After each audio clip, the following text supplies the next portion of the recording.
सभी को राम राम।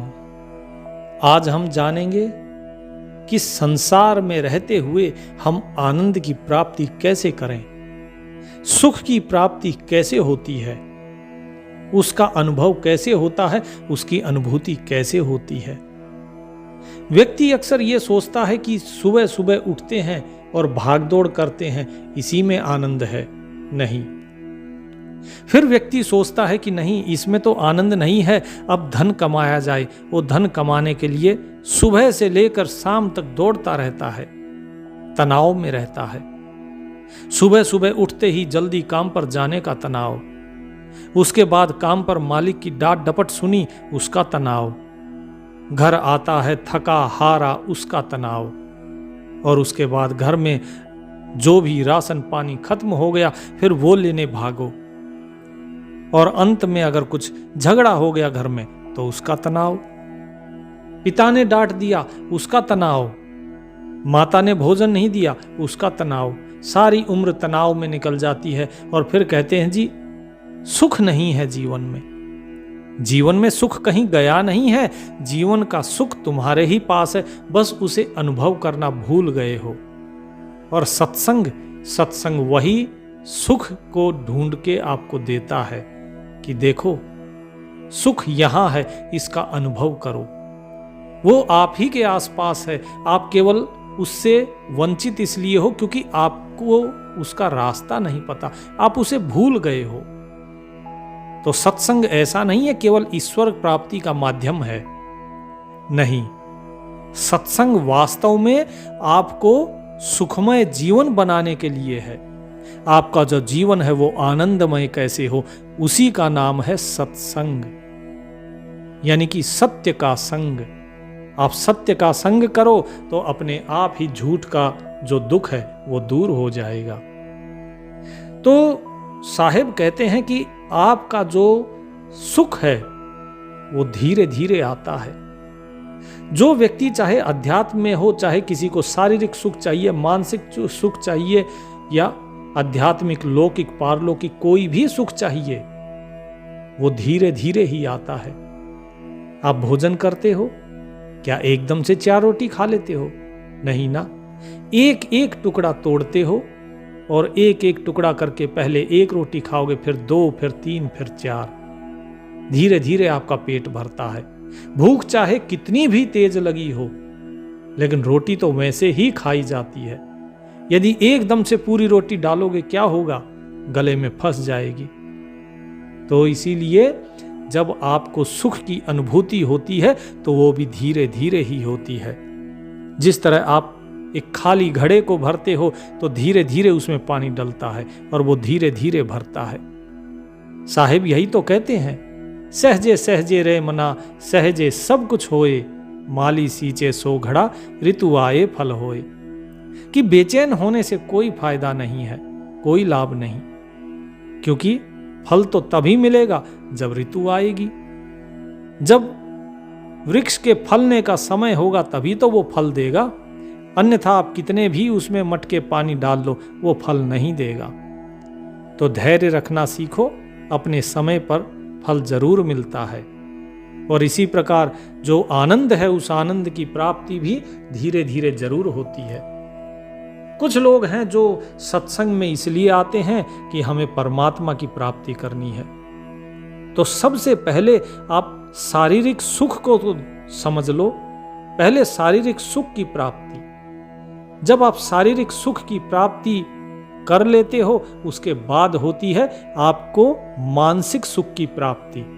सत्संग में जो बताया जाता है उसको आप अनुभव करते जाइए उसका, और उसका पालन करते जाइए, तो आपको होगी फिर मानसिक सुख की प्राप्ति। और जब मानसिक सुख से ऊपर चलेंगे फिर होती है आत्मिक सुख, और उसके बाद है परमात्मिक सुख, अर्थात उस आत्मा के आनंद और परमात्मा के आनंद की प्राप्ति। लेकिन वो तो तभी होगी ना जब आप पहले इस देहिक सुख और मानसिक सुख को प्राप्त कर लेंगे। यदि आप मन से ही दुखी हैं तो क्या भजन कर पाएंगे? नहीं। क्या आप आनंद के उस परमात्मा का या आत्मा का आनंद, उसका अनुभव कर पाएंगे? नहीं, क्योंकि आप पहले ही दुखी हैं। शारीरिक कष्ट है तो भी नहीं कर पाएंगे। तो पहले आप सत्संग का जो प्रथम चरण है आनंद, उस आनंद को ग्रहण करना सीखिए। वो आनंद कैसे प्राप्त होता है आज उस पर बात होगी। कुछ लोग हैं जो आते हैं और सोचते हैं जी हमें तो बस सत्संग में कुछ नहीं है, हम मोटिवेशनल स्पीकर के पास जाएंगे और वो हमें बताएंगे। तो जो मोटिवेशनल स्पीकर बड़ी बड़ी फीस लेते हैं ना और फिर आपको 2-4 कहानी सुना के चले जाते हैं, वो सब कुछ सत्संग से ही है। इस सत्संग के बाहर कुछ नहीं है। जो आनंद है इसी में है। और वो भी सिर्फ अपना पैसा लेते हैं और चले जाते हैं, उसके बाद उन्हें आपसे कोई मतलब नहीं। लेकिन जब आप सत्संग में बैठते हैं तो आपको पता लगता है कि कहाँ गलती की है और फिर आप अपनी गलती को सुधारते हैं। तो आनंद प्राप्ति के लिए सबसे पहला जो नियम है सत्संग का, वो है अनुशासन। अक्सर आपने देखा होगा बच्चों की शादी होती है, बहुएं आती हैं, आते ही झगड़ा कलह, उनके मन में यह होता है कि हम अलग हो जाएं। यहां हमें प्राइवेसी नहीं मिलती, यहां हमें वो सुख नहीं मिल रहा। लेकिन क्या अलग होने के बाद सुख मिलता है? नहीं मिलता। क्यों नहीं मिलता? वो इसलिए नहीं मिलता क्योंकि एक पहले आपके पास जो अनुभव था माता पिता सास ससुर का, अब वो अनुभव नहीं रहा। दूसरी चीज, पहले माता पिता या सास ससुर आपके लिए कुछ कर देते थे, अब आप उनसे दूर हो गए हैं तो अब सब कुछ आप ही को करना होगा। तीसरी चीज, अब आपके पास काम बढ़ गया है, आपके पास अब समय नहीं बचेगा। जिस आनंद के लिए आप आए थे उस आनंद से दूर होते चले गए। वास्तव में आनंद हमेशा बढ़ते जाना चाहिए। आनंद अगर आपका एक क्षण भर के लिए भी कम हो गया तो समझ लो कि आपका रास्ता गलत है। इस मन का आनंद, इस आत्मा का आनंद निरंतर बढ़ते जाना चाहिए। हमेशा उस आनंद में रहो। अगर आप आनंद में नहीं हैं तो इसका मतलब आपको कष्टों ने घेर लिया, और कष्टों ने घेर लिया तो किस कारण घेरा, इस पर विचार कीजिए और वापस जिस रास्ते पर आप पहले चल रहे थे उसी रास्ते पर चलिए। समझ जाइए कि आपने कोई गलत मोड़ ले लिया है, अब वापस उसी रास्ते पे चलिए जिस पर पहले चल रहे थे। व्यक्ति सोचता है कि ये अनुशासन नहीं, हम इससे अलग रहें। नहीं, साहिब कहते हैं कि जिस प्रकार पतंग होती है, पतंग डोर से बंधी होती है। तो एक बार एक पिता अपने पुत्र के साथ खड़ा था। पुत्र बोला पिताजी ये पतंग ऊपर इसलिए नहीं जा रही कि ये डोर से बंधी है, इसे तोड़ दीजिए, ये और ऊपर जाएगी। पिता ने कहा कि ठीक है। उसने तोड़ दी। जैसे ही पतंग का जो मांझा था, धागा था, वो तोड़ा, पतंग एक बार के लिए ऊपर गई और उसके बाद फिर नीचे आई। पिता ने कहा कि बेटा देखो इस पतंग का क्या हस्र हुआ। बोला पिताजी ये तो नीचे आ रही है। और धीरे धीरे वो पतंग नीचे आई और नीचे जो लोग लूटने के लिए खड़े थे वो भागे उसके पीछे, और एक व्यक्ति के हाथ में वो पतंग आई लेकिन दूसरे ने झपट्टा मारा तो वो पतंग फट गई। तो उस पिता ने कहा कि बेटा यही होता है संसार का। जो व्यक्ति अपने आप को अनुशासन में नहीं बांधता है वो इस कटी हुई पतंग के समान होता है। जो अपने परिवार से कट जाता है, बड़े बुजुर्गों से कट जाता है, वो एक कटी पतंग के समान होता है और हर कोई उसे लूटने में, उसे ठगने में लगा रहता है। उसे लगता है कि जो मुझसे मीठा बोल रहे हैं ये मेरे अपने हैं, लेकिन वास्तव में वो उसके अपने नहीं होते। वो उससे किसी न किसी प्रकार से अपना काम निकलवाने, उसे लूटने या ठगने के लिए ठग बैठे होते हैं। इसीलिए हमेशा अनुशासन में रहना चाहिए। जो माता पिता की बंदिशें होती हैं ये सब हमें उस पतंग की डोर की तरह लगती हैं जो हमें बांधे रहती हैं, लेकिन वास्तव में इसी के कारण हम संभले रहते हैं और ऊंचाइयां प्राप्त करते हैं। सत्संग हमें सिखाता है कि हमेशा घास की तरह झुकना सीखो, क्योंकि यदि कोई झुकेगा नहीं तो जिस प्रकार वृक्ष जो खड़े रहते हैं तन के, जब तेज हवा आती है, आंधी आती है, तूफान आते हैं, तो उसमें वे वृक्ष उखड़ के गिर जाते हैं। लेकिन घास कभी उखड़ती नहीं है। चाहे उसके ऊपर से कितना ही पानी निकल जाए, चाहे कितना ही उसके ऊपर से तूफान निकल जाए, लेकिन घास फिर भी वहीं पर रहती है। वो अपनी जड़ें कभी नहीं छोड़ती। इसी तरह व्यक्ति को कभी भी अहंकार नहीं करना चाहिए, नम्र रहना चाहिए, झुक कर रहना चाहिए। झुक कर रहने से क्या होता है? झुक कर रहने से आपके अंदर अहंकार नहीं आता, और जब अहंकार नहीं होगा तो आपको बात बात पर, जो अक्सर आपने देखा होगा कि लोगों को बुरा लगता है, एक छोटी सी बात पर लोगों की इंसल्ट हो जाती है, बेइज्जती हो जाती है। उस इज्जत, बेइज्जती, ये बेकार की चीजों से आप बच जाते हो। आप जो बेकार के कष्ट हैं मन के, उनसे बच जाते हो, क्योंकि अहंकार जितना बड़ा होगा उतना ही आपके अहम पर चोट ज्यादा लगेगी। जिस तरह व्यक्ति अगर मान लो एक पहाड़ी पर चढ़ रहा है, अगर वो थोड़ी सी नीचे तक चढ़ा है, ज्यादा ऊपर तक नहीं गया और वहां से गिर जाता है, तो उसे उतनी चोट नहीं लगेगी। वो फिर से उठेगा और फिर चढ़ेगा। लेकिन जो व्यक्ति ज्यादा ऊंचाई पर जा चुका है और अगर वो वहां से गिरेगा, तो क्या वो दोबारा उठेगा? वो दोबारा उठने की बात छोड़िए, उसके प्राण पखेरु भी उड़ सकते हैं। और ऐसा ही अहंकारी व्यक्तियों के साथ होता है। अहंकारी व्यक्तियों के प्राण तक चले जाते हैं जब उनसे कोई चीज बर्दाश्त नहीं होती, कोई सुसाइड कर लेते हैं, क्योंकि उन्हें पता ही नहीं होता कि वास्तव में हमारा दुख परिस्थितियों की वजह से नहीं, हमारा दुख हमारे अहंकार की वजह से है। किसी ने कुछ बोला तो दुखी हो गए, क्योंकि अहंकार आहत हुआ। तो इसीलिए अहंकार जितना कम होगा, बुरा उतना ही कम लगेगा और दुख उतना ही कम रहेगा और सुख में रहोगे। उसके बाद साहिब कहते हैं कि चींटी जैसा छोटा बनो, क्योंकि इस संसार में बूरा मिली हुई है रेत में, संसार रूपी रेत में ज्ञान रूपी बूरा या खांड इसके अंदर मिली हुई है। इसे तुम हाथी बनकर नहीं उठा सकते हो।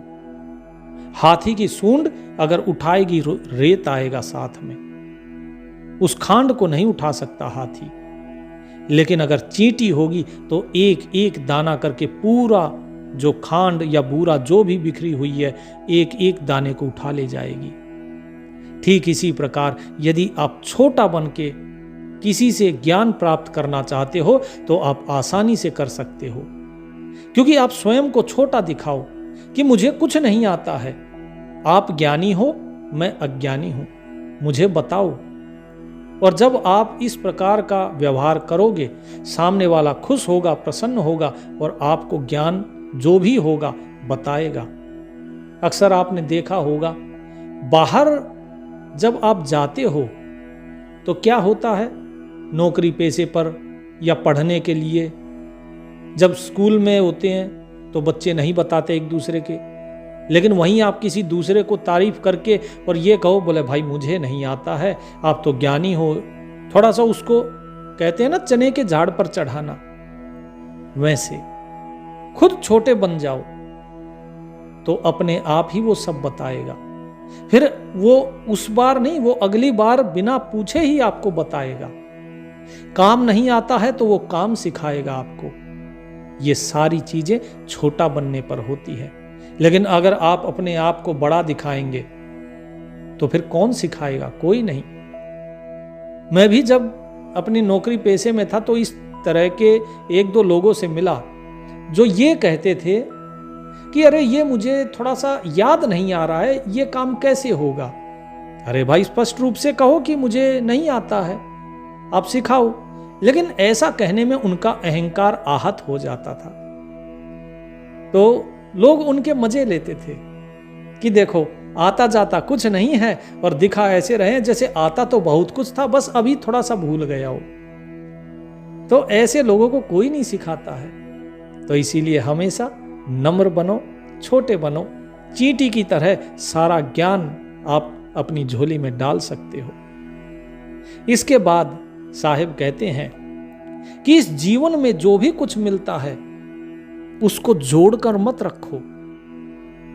कबीर सो धन संचिए जो आगे को होए, शीश चढ़ाए पार ले जात न देखा कोई।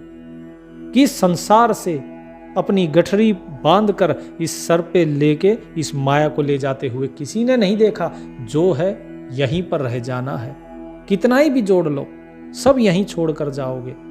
इसीलिए पंछियों से सीखो कि भोग कैसे करना है।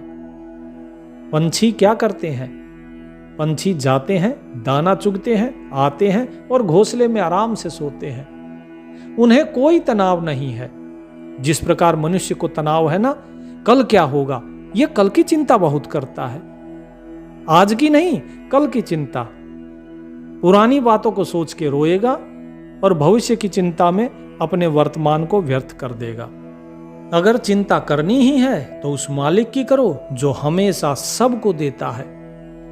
कोई पक्षी अपने पेट पे थैली बांधे हुए नहीं है जिसमें वो दाने इकट्ठा करता हो।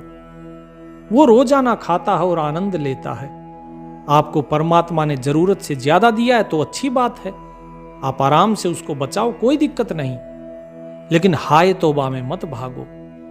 आनंद लो जो आपको दिया है। अगर उसका भोग ही नहीं कर सके, उसको भोग ही नहीं सके, उसका सुख नहीं ले सके, तो फिर कैसा आनंद है? सबसे पहले अपने शारीरिक आनंद अर्थात अच्छा खाओ, अच्छा पहनो, ये सब तो पहले कर लो।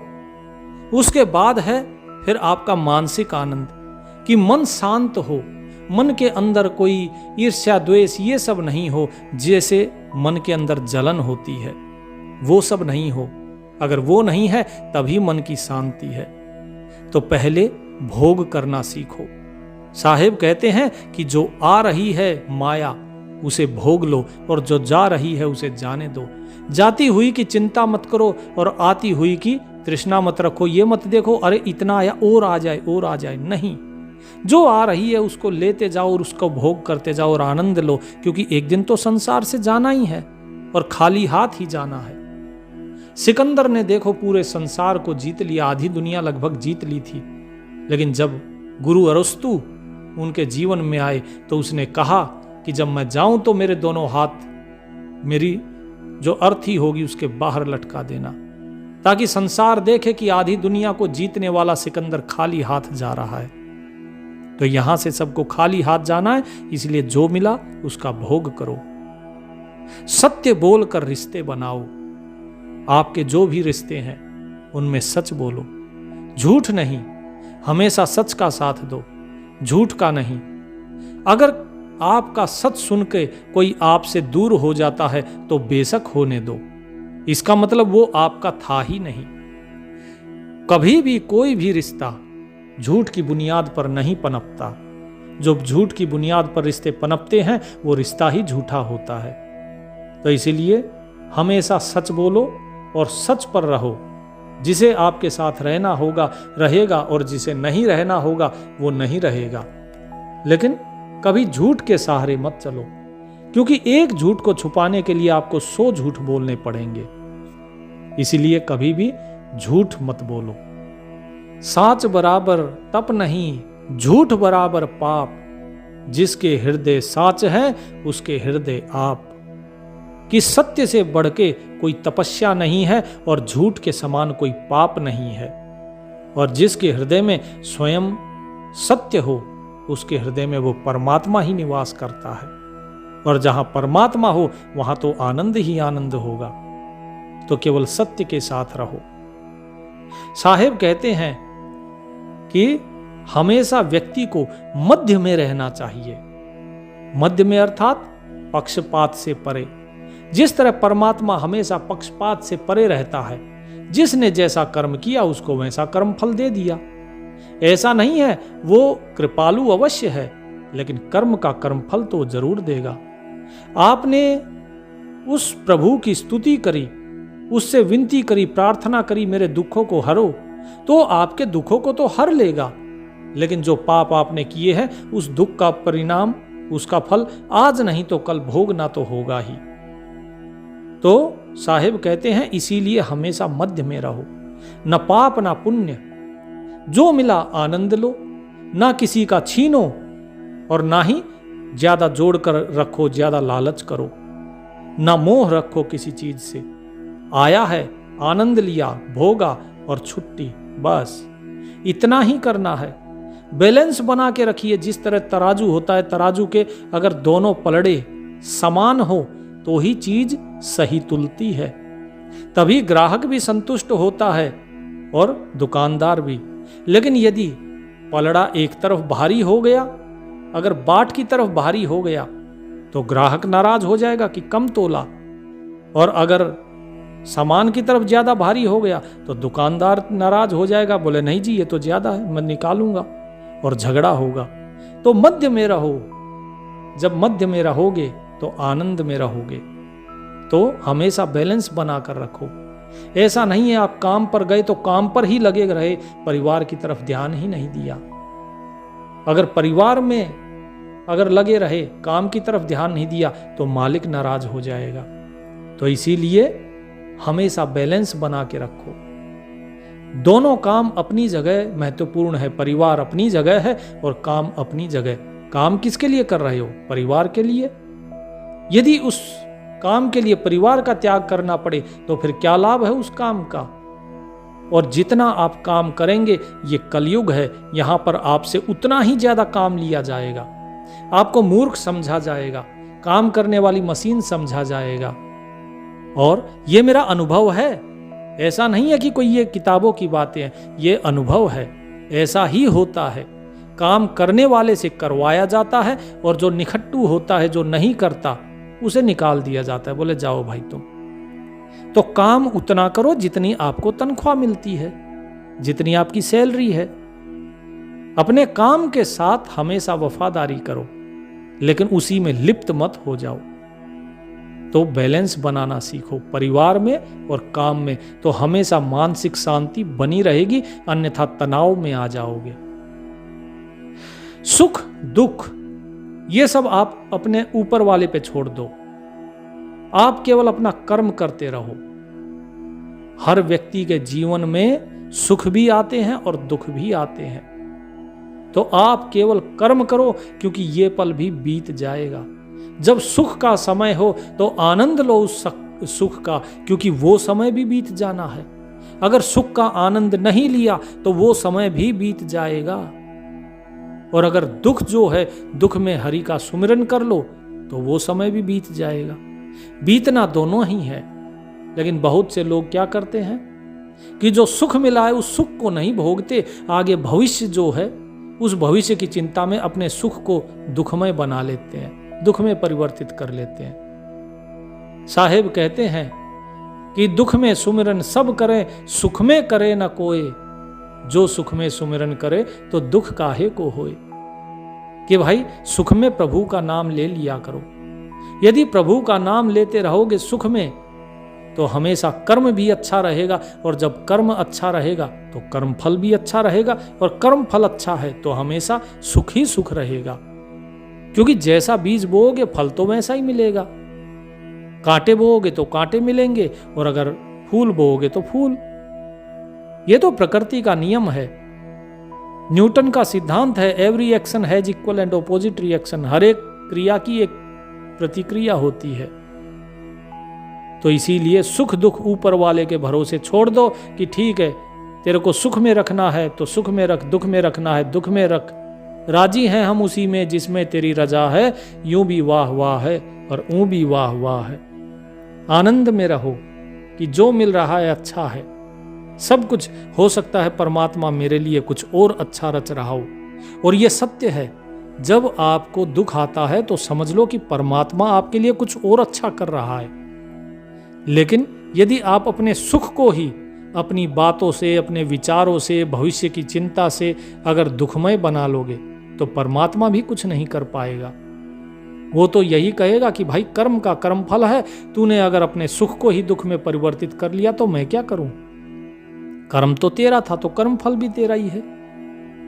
तो इसीलिए जब आनंद की बात होती है तो केवल आनंद में रहो, दुख में नहीं। और जब दुख की बात होती है तो उससे किनारा करना सीखो, अवॉइड करना सीखो, नजरअंदाज करना सीखो, क्योंकि वो पल भी बीत ही जाना है। उसकी चिंता मत करो। साहिब कहते हैं, वाणी तो अनमोल है, जो कोई जाने बोल, हिये तराजू तोल कर तब मुख बाहर खोल। ये वाणी जो है, आपके जो शब्द हैं, ये शब्द किसी को घाव भी दे सकते हैं, ये शब्द किसी के लिए मरहम भी हो सकते हैं। तो इसीलिए मीठा बोलो और हमेशा नीयत साफ रखो। ये संसार उन लोगों को पसंद करता है जो मीठा बोलते हैं। अगर कोई आपसे आके गाली गलौज करता है, क्या वो आपको पसंद आएगा? नहीं। तो आप भी अगर संसार के साथ गाली गलौज करेंगे, उठ पटांग अगर बोलेंगे, तो जाहिर सी बात है कि आप उसे किसी को भी पसंद नहीं आओगे, चाहे कोई आपका अपना हो चाहे पराया हो। इसीलिए जब बोलते हैं तो हमेशा ध्यान से बोलना चाहिए, क्योंकि तलवार का मारा हुआ भर जाता है घाव, लेकिन जुबान का घाव नहीं भरता है। इसीलिए मीठा बोलो और हमेशा अपनी नीयत साफ रखो। जिस प्रकार संसार के लोगों को आपका मीठा बोलना पसंद है, इसी प्रकार परमात्मा को आपकी नीयत पसंद है। यदि आपकी नीयत साफ है तो हमेशा घर में बरकत रहेगी, हमेशा सुख शांति रहेगी। लेकिन नीयत अगर साफ नहीं है तो फिर आप कितना ही भी कमा लो, सब का सब निकल जाएगा और साथ में आपके मन की शांति भी ले जाएगा। ये मेरा अनुभव है। मैंने ऐसे लोगों को देखा है जिन्होंने खूब कमाया, खूब भ्रष्टाचार भी किया, और जब कहते हैं कि भाई पत्नी बीमार है या फिर बेटी बीमार है, इसके इलाज में इतने लाख लग गए, बोले अगर मैं ये नहीं करता तो ये पैसा कहाँ से आता, इसके इलाज के लिए पैसा कहाँ से आता, हमारे इतने केस चल रहे हैं, हमारे कोर्ट में इतने खर्च हो गए, बताओ ये पैसा कहाँ से आता अगर मैं नहीं रिश्वत लेता तो। वो भूल जाते हैं कि कर्म का कर्म फल होता है, कर्म फल से कर्म नहीं बनता, कर्म से कर्म फल बनता है। यदि वो रिश्वत लेते ही नहीं, भ्रष्टाचार करते नहीं, अगर वो नीयत साफ रखते तो ऐसी परिस्थितियां ही नहीं आती। वो इस चीज को भूल जाते हैं। तो इसीलिए हमेशा नीयत साफ रखो। साहिब कहते हैं कि सबकी प्रशंसा करो, सबका सम्मान करो, क्योंकि हर एक के अंदर वही परमात्मा है। बुरा जो देखन मैं चला, बुरा न मिलिया कोई, और जो मन खोजा आपना, तो मुझसे बुरा न कोई। साहिब कहते हैं कि किसको बुरा कहूं, मैं जहां भी खोजने जाता हूं तो लगता है कि मेरे से ज्यादा बुरा कोई है ही नहीं। क्या करूं, किसको बुरा कहूं? सबके अंदर तो वही बैठा हुआ है। सब घट मेरे साइया, सूनी सेज न कोय, बलिहारी वा घट की, जा घट प्रगट होए। सभी के हृदय में वही बैठा है, वही परमात्मा। और जो व्यक्ति अपने अंदर बैठे उस परमात्मा को जानता है, स्वयं को जानता है, मैं उसे प्रणाम करता हूं। तो इसीलिए सबकी प्रशंसा करो, क्योंकि हर व्यक्ति प्रशंसा और सम्मान का भूखा है। आपकी अगर कोई प्रशंसा करेगा, आप चाहे कितना भी उदासीन क्यों ना बन ले, लेकिन फिर भी आपके चेहरे पे, आपके होठों पे एक मुस्कान आ ही जाती है। ये आपका मन अंदर से प्रसन्न होता है। बाहर से आप दिखावा करो कि अरे नहीं नहीं मेरा इसमें कुछ नहीं है, लेकिन वास्तव में आपके अंदर प्रशंसा का जो लड्डू फूट रहे होते हैं, कहते हैं ना मन में लड्डू फूटा, तो वही चीज है। तो इसीलिए औरों का भी सम्मान करो, औरों की भी प्रशंसा करो। साहिब कहते हैं कि हमेशा परमात्मा का धन्यवाद करो, क्योंकि आपके जीवन में सुख शांति देने वाला वही है। तो हमेशा उसका धन्यवाद करो कि हे प्रभु, तूने मुझको इतना दिया। बहुतों को इतना भी नसीब नहीं होता। बहुत से ऐसे भी हैं जो भूखे सोते हैं, लेकिन उसके बावजूद भी वो लोग भी परमात्मा का धन्यवाद करते हैं कि कम से कम आज बेशक भूखे रहें, लेकिन कल तो तूने पेट भरा था।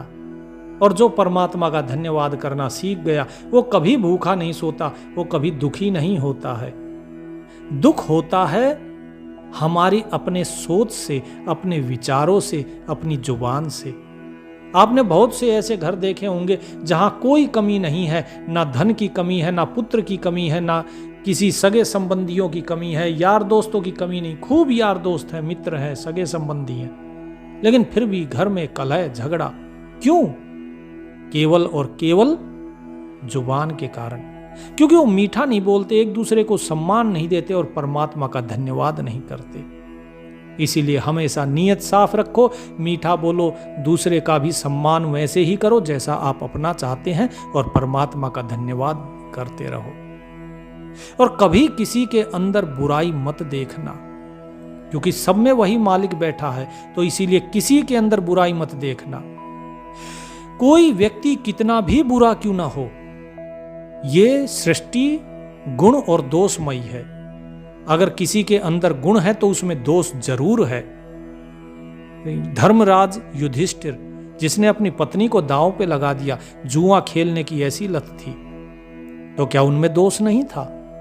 श्री रामचंद्र जी ने अपनी ही पत्नी की अग्नि परीक्षा ली, तो क्या यह दोष नहीं था?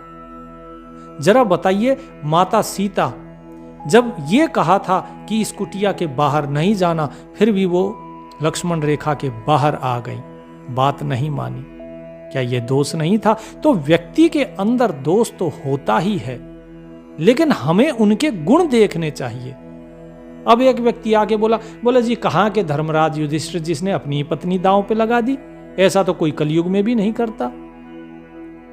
तो एक ही प्रश्न था अपना कि भाई ठीक है, मान लिया, लेकिन जरा ये बताओ, अगर कोई व्यक्ति 100 में से 99 नंबर लेकर आए तो उसे पास कहोगे या फेल? बोले जी पास। बोले अगर पास कहोगे तो ये एक ही तो दोष था उनका, और कोई दोष था उनका? कोई दोष नहीं।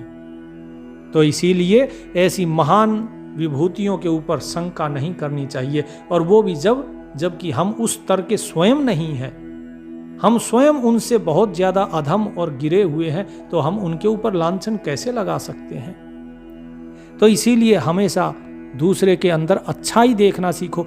एक बार आपने अच्छाई देखनी शुरू कर दी तो हमेशा आपको दूसरे के अंदर फिर अच्छाई दिखेगी, क्योंकि फिर आपका मन भी साफ हो जाएगा। लेकिन यदि आपने दूसरे के अंदर दोष देखना शुरू किया तो आपका मन भी वैसे ही ट्रेंड हो जाएगा, वैसे ही प्रशिक्षित हो जाएगा, फिर ये हमेशा बुराई ही देखेगा।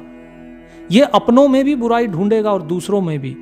किसी के अंदर कुछ भी बुराई नहीं होगी, फिर भी ये मन बुराई ही ढूंढेगा। फिर भगवान भी आ जाए तो भी ये बुराई ही ढूंढेगा। और ऐसे व्यक्ति का कोई ना तो सुख होता है, ना लौकिक ना पारलौकिक, और ना ही उद्धार होता है। इसलिए बुराई कभी मत देखो और हमेशा माफ करना सीखो, क्योंकि गुण दोषमयी सृष्टि है। सामने वाले में दोष भी हैं, अगर गुण है तो उसके दोषों को क्षमा करना सीखो। यदि उसको क्षमा नहीं करोगे तो नतीजा क्या होगा? आप अपने मन के अंदर ही अंदर पिसते रहोगे, जलते रहोगे, क्योंकि आप दूसरे को माफ नहीं कर पाए हो। तब तक जलते रहोगे जब तक आप उसे माफ नहीं करोगे। वो व्यक्ति जब भी आपके सामने आएगा, आपके मन में एक ईर्ष्या उठेगी, एक द्वेष भावना उठेगी, जलन होगी। इस जलन रूपी कोयले को अपने दिल से निकाल के बाहर फेंक दो। आपने इसे अपने हाथ में ले रखा है, आप चाहते हो कि इसे मैं दूसरे को दूं। आप उसकी चुगली करोगे, उसकी निंदा करोगे। आप अपने हाथ का कोयला दूसरे को देना चाहोगे कि दूसरे के भी हाथ जले, लेकिन दूसरा तो नहीं लेगा। तो आपका कोयला आप ही के हाथ में रह गया, हाथ आप ही के जलते रहेंगे। और दूसरी चीज है कि दूसरे व्यक्ति की जब आप निंदा करते हो तो उसके पाप का भार आप अपने सर पे ले लेते हो। फिर उसके कष्ट आपको भोगने होंगे। आपके सुखमय जीवन में दुख की एंट्री हो जाएगी, तो उसका प्रवेश मत होने दो। अपने सुख को सुख ही बनाकर रखो, आनंद में रहो, हर पल इस आनंद को बढ़ने दो। जहां आपको लगे कि दुख हुआ मन में, समझ लो कि आप गलत रास्ते पे हो। अपने रास्ते को बदल लो तुरंत। इसीलिए लोगों को क्षमा करना सीखो, माफ करना सीखो। जिस दिन लोगों को क्षमा करना सीख गए, उस दिन आपका कोई शत्रु ही नहीं रहेगा, आपको किसी से ईर्ष्या ही नहीं होगी। बहुत से लोगों को आदत होती है बोलने की कि मेरी बात नहीं सुनी गई, मेरी बात सुननी चाहिए। यह भी एक कष्ट का कारण है। तो यदि बोलना है तो पहले सुनना सीखो, क्योंकि आप जब बोलते हो तो बोलते बोलते कई चीजें ऐसी होती हैं जो दूसरे को कष्ट देती हैं, क्योंकि आपकी तो बोलने की आदत है। और बोलते समय कान बंद हो जाते हैं और जब कान बंद हो जाते हैं तो हमारा दिमाग उस प्रकार से काम नहीं करता जितना सुनते समय करता है, और हमारे ही बोले हुए का जो परिणाम हमारे सामने आता है फिर वो हमें दुख देता है। तो इसीलिए हमेशा बोलना है तो लोगों की पहले सुनो। जब आप लोगों की बात सुनोगे उसके बाद जब आप बोलोगे तब समझ में आता है कि हाँ, वास्तव में मुझे यहाँ बोलना चाहिए या नहीं बोलना चाहिए। हम बड़े बुजुर्गों की बात सुनते नहीं और अपनी बात करते हैं, तो नतीजा क्या होता है? ना ही हम उनका अनुभव सुन पाते और सामने वाला भी फिर आपके साथ अपना अनुभव नहीं बांटता है, और आपका जो दुख था वो दुख ऐसे का ऐसा ही बना रहता है। इसीलिए लोगों की सुनना सीखो। आपके अंदर कितना दुख है वो कोई दिक्कत नहीं है, कितना ही भी दुख हो, एक बार थोड़ा सा आपने किसी को बताया, उसके बाद सामने वाले की सुनो। जब आप उसकी पूरी बात सुनोगे तो हो सकता है आपकी समस्याओं का हल उसी की बातों में हो। अब इसके बाद साहिब बताते हैं कि कभी भी किसी के साथ अपनी तुलना मत करो। कभी किसी के साथ तुलना नहीं करनी चाहिए। हर एक व्यक्ति इस संसार में अलग है, विलक्षण है। आपके अंदर अलग प्रतिभा है, दूसरे के अंदर अलग प्रतिभा है। गुलाब कभी गेंदे की खुशबू नहीं दे सकता और गेंदा कभी गुलाब की खुशबू नहीं दे सकता। जिस प्रकार इस संसार में अलग अलग चीजें परमात्मा ने बनाई हैं क्योंकि उनका अपना महत्व है, इसी प्रकार आप भी विशेष हो, आप भी स्पेशल हो। आपका इस संसार में अपना एक अलग महत्व है, हर बालक का, हर बड़े का। तो दूसरे के साथ अपनी तुलना मत करो कि ऐसा मत देखो कि अरे पड़ोसी का बच्चा तो इंजीनियर बन गया, मेरा बेटा 12वीं पास नहीं कर पा रहा है ठीक से, अरे उसका बेटा डॉक्टर बन गया। अपने बेटे के पीछे पड़ गए कि नहीं जी, जो है तेरे को डॉक्टर बनना है, इंजीनियर बनना है, ये बनना है, वो बनना है। उसको बेचारे को परेशान करके रखते हो बच्चे को। अरे उसे जो बनना है, परमात्मा ने जो बनाना है वो बनाएगा। ये मूर्खों की बातें होती हैं जो लोग कहते हैं ना, अरे नहीं ये कुछ करेगा नहीं तो होगा क्या। बात सही है, लेकिन वो क्या करेगा, किस दिशा में जाना है, वो पहले से निश्चित होता है। जरा सोचो, इस संसार में अगर सारे डॉक्टर और इंजीनियर हो गए होते तो क्या होता? आपके लिए कपड़े कौन बनाता? ये फैक्ट्रियां कौन चलाता? आपकी किताबें कौन बनाता? जिस डॉक्टर इंजीनियर बनने के लिए आपको पढ़ाई करनी है उस कॉलेज की इमारत कौन बनाता?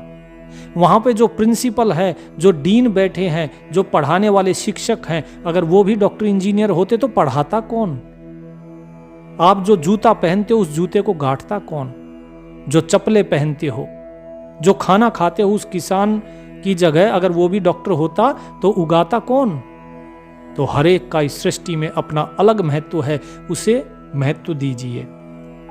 तुलना मत कीजिए कभी भी। अगर आपके पास अधिक है किसी से तो तुलना मत करो, क्योंकि अधिक हो गया तो आपके पास अहंकार आ जाएगा। और यदि आप किसी से कम हैं तो भी तुलना मत करो, क्योंकि आपके अंदर हीन भावना आ जाएगी। उससे आपके मन में द्वेष पैदा होगा और दोनों ही सूरतों में आप नुकसान में ही हैं। आपके मन का सुख चैन चला जाएगा। इसीलिए कभी तुलना नहीं करनी चाहिए। साहिब कहते हैं कि कभी किसी के पीछे मत भागो, जो आया है आने दो, जो जाता है जाने दो। किसी के चक्कर में मत पड़ो, आप केवल अपने लक्ष्य के पीछे रहो। यदि दूसरों के पीछे भागोगे तो परेशान हो जाओगे, क्योंकि आप जिसके पीछे भाग रहे हो वो किसी और के पीछे भाग रहा हो, वो आपका है ही नहीं। जो आपके साथ रहेगा वही आपका है, जो आपके साथ है ही नहीं।